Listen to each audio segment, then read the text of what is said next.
Hello guys, welcome to my YouTube channel agri information. स्वागत है आप सभी को एक नए वीडियो में। तो इस वीडियो में हम देखेंगे ICAR UG एडमिशन 2025 के लिए जो रजिस्ट्रेशन के लिए हमें जो डॉक्यूमेंट लगेंगे उस सभी डॉक्यूमेंट का लिस्ट, और ऑनलाइन रजिस्ट्रेशन करते समय कौन कौन सा डॉक्यूमेंट लगेंगे और फिजिकल वेरिफिकेशन के समय हमें कौन सा डॉक्यूमेंट लगेगा उस सभी का लिस्ट देखेंगे। तो चैनल पे नए हैं तो चैनल को सब्सक्राइब कर लीजिएगा और बेल आइकन के ऑल पे कर लीजिएगा, क्योंकि इस प्रकार के जितना भी वीडियो चैनल पर अपलोड हो उसका नोटिफिकेशन सबसे पहले आप तक पहुँचे। तो चलिए वीडियो में आगे बढ़ते हैं।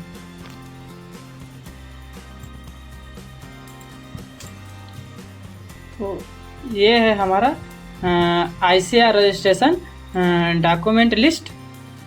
तो इसको ध्यान से देखिएगा आप लोग। और ये जो डॉक्यूमेंट का लिस्ट है वो अपलोड करना होगा जब हम ऑनलाइन रजिस्ट्रेशन करेंगे ICAR के पोर्टल पे, उतने समय हमें ये सभी डॉक्यूमेंट का आवश्यकता पड़ेगा। तो चलिए एक एक करके हम सभी डॉक्यूमेंट लिस्ट देखते हैं। तो पहला नंबर में हमें class 10th certificate, class 10th का जो सर्टिफिकेट है वो ज़रूरत पड़ेगा, वो DOB प्रूफ के लिए। और दूसरा नंबर में क्लास 10th और 12th का मार्कशीट की जो आवश्यकता पड़ेगी। और तीसरा नंबर में हमें ट्रांसफ़र सर्टिफिकेट या स्कूल लिविंग सर्टिफिकेट, वही होता है जो लास्ट टाइम हम लोग जहाँ से जैसे 12th किए होंगे उस कॉलेज या उस स्कूल से हमें ये ट्रांसफ़र सर्टिफिकेट बनवाना पड़ेगा। और चौथा नंबर में आवश्यकता पड़ेगी एडमिट कार्ड, जो NTA द्वारा एडमिट कार्ड दिया गया जो जिससे हम CUT एग्ज़ाम दिए थे, वो एडमिट कार्ड की आवश्यकता पड़ेगी। और पाँचवा नंबर में हमें आधार कार्ड या कोई भी अदर गवर्नमेंट ID आप दे सकते हैं, जैसे ड्राइविंग लाइसेंस, पैन कार्ड जिनका होगा वो ये भी दे सकते हैं रजिस्ट्रेशन करते समय। और छठा नंबर में हमारा आता है डोमिसाइल सर्टिफिकेट, जिसको जिनका डोमिसाइल सर्टिफिकेट अगर पुराना वाला होगा तो ऑनलाइन करते समय ये पुराना वाला ही सर्टिफिकेट अपलोड कर सकते हैं। बट जब कॉलेज का या कोई यूनिवर्सिटी अलॉट हो जाएगा उसके बाद आपको एक बार और डॉक्यूमेंट वेरिफिकेशन अपलोड करने के लिए मौका दिया जाएगा, तो उस समय आप नए वाला 2025 में जो बना होगा वो अपलोड कीजिएगा, नहीं तो रिजेक्ट कर देगा। और सातवां नंबर में हमें ज़रूरत पड़ेगा करेक्टर सर्टिफिकेट का। तो करेक्टर सर्टिफिकेट भी वहीं से बनेगा जहां से हम लास्ट टाइम 12th किए थे, उसी कॉलेज या स्कूल से हमें करेक्टर सर्टिफिकेट बनवाना पड़ेगा। और आठवां नंबर में हमें कैटेगरी सर्टिफिकेट बनवाना पड़ेगा, जैसे SC ST OBC NCL general EWS जो भी है वो कैटेगरी सर्टिफिकेट अपलोड करना होगा। और 9वां नंबर में है PWD सर्टिफिकेट, जो इसके में आते हैं वही उन्हीं को ये ज़रूरत पड़ेगा। और 10वां नंबर में फ़ोटो और सिग्नेचर, जो फ़ोटो हम ऑनलाइन जैसे जो CUT का रजिस्ट्रेशन किए थे, जो फॉर्म भरे थे या जो फ़ोटो अपलोड किए थे, वो फ़ोटो हो तो अच्छी बात है, नहीं तो कोई दूसरा भी चल सकता है, लेकिन वो हो तो बेहतर है।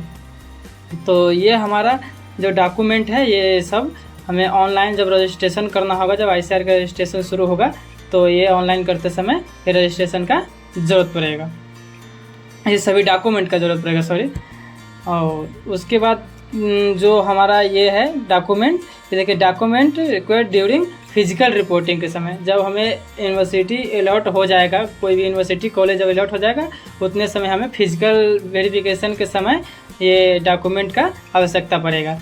तो उसमें ये डॉक्यूमेंट सब है, देख लीजिए आप लोग, और इसका स्क्रीनशॉट ले लीजिएगा, देख लीजिए ये है डॉक्यूमेंट जो ऑनलाइन अपलोड करना है उतने समय रजिस्ट्रेशन करते समय।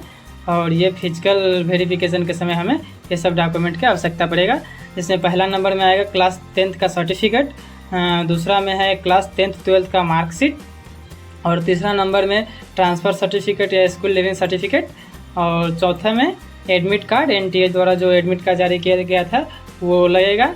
और पाँचवें नंबर में लगेगा कन्फर्मेशन पेज ऑफ अप्लीकेंट, जो अप्लीकेंट जो कन्फर्मेशन पेज लगेगा।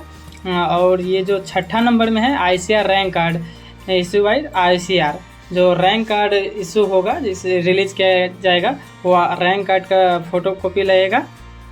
और 7वां नंबर में लगेगा अलॉटमेंट लेटर। ये भी एडमिशन के बाद, रजिस्ट्रेशन के बाद ही, काउंसलिंग के बाद ही ये मिलेगा, अलॉटमेंट लेटर। और 8वां में है provisional admission letter from university. तो जब आपका यूनिवर्सिटी अलॉटमेंट हो जाएगा उसके बाद ये मिलेगा आपको। और 9वां नंबर में पासपोर्ट साइज फ़ोटो जो कलर में हो, सेम एज अपलोड। जो आप अपलोड किए हैं रजिस्ट्रेशन करते समय वही फ़ोटो आप ले करके जाइएगा फिजिकल वेरिफिकेशन में। वो हो तो बहुत अच्छा है, या दूसरा भी चल सकता है, लेकिन जो अपलोड किए हैं रजिस्ट्रेशन करते समय वही फ़ोटो हो तो सबसे अच्छा। और 10वां नंबर में हमें आधार कार्ड, गवर्नमेंट आईडी, कोई भी government ID, other bank passbook copy, ये सब भी लग सकता है, लेकर जा सकते हैं। और 11वां नंबर में हमें डोमिसाइल सर्टिफिकेट लगेगा। और 12वां में कैरेक्टर सर्टिफिकेट, जो जहाँ से आप 12th किए हैं वहाँ से आपके कैरेक्टर सर्टिफिकेट बनवा लीजिएगा, वही लेकर जाना होगा। और 13 नंबर में कास्ट या कैटेगरी सर्टिफिकेट। और 14 में PWD मेडिकल सर्टिफिकेट, जो PWBD में जो आते हैं उनका मेडिकल सर्टिफिकेट लगेगा। तो ये है, ये हमें फिजिकल वेरिफिकेशन के समय ये डॉक्यूमेंट लगेगा। आप स्क्रीनशॉट ले सकते हैं, देख लीजिए, ये डॉक्यूमेंट लगने वाला है फिजिकल वेरिफिकेशन के समय।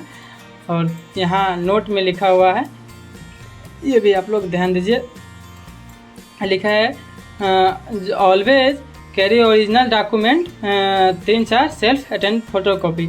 जो हम ओरिजिनल फ़ोटो, मतलब ओरिजिनल डॉक्यूमेंट ले जाएंगे, उसके साथ साथ हमें 3 से 4 उसका फ़ोटोकॉपी भी करवा करके ले जाएंगे, क्योंकि वहाँ पर ज़रूरत पड़ेगा, तो आपको बाद में नहीं करवाना पड़ेगा। वो हम पहले से करवा करके रखेंगे जिसका ज़रूरत वहाँ पड़ता है, ओरिजिनल के साथ साथ फ़ोटोकॉपी का भी। और जो कैटेगरी और कास्ट सर्टिफिकेट जो होगा वो वैलिड 1 अप्रैल 2025 से पहले का अगर होगा तो वैलिड नहीं होगा। तो ये जो कैटेगरी और कास्ट सर्टिफिकेट बनाएंगे होना चाहिए वो 1 अप्रैल 2025 के बाद का होना चाहिए। तो ये है डॉक्यूमेंट सब जो ICAR काउंसलिंग और फिजिकल रिपोर्टिंग के समय हमें देना पड़ेगा। तो इस वीडियो में फ़िलहाल इतना ही, फिर मिलते हैं नेक्स्ट वीडियो में। तब